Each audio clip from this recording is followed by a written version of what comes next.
You ask Tiger to solve. This deals with linear equations with one unknown. The final result is x equals -4. Let's solve it step by step. Group all x terms on the left side of the equation.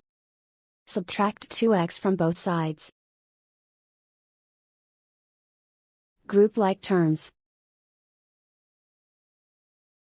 Simplify the arithmetic.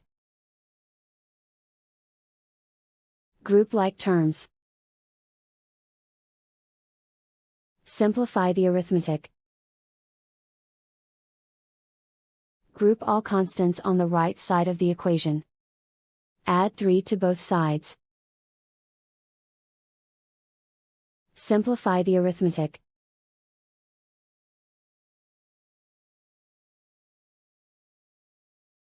And so the final result is x equals -4.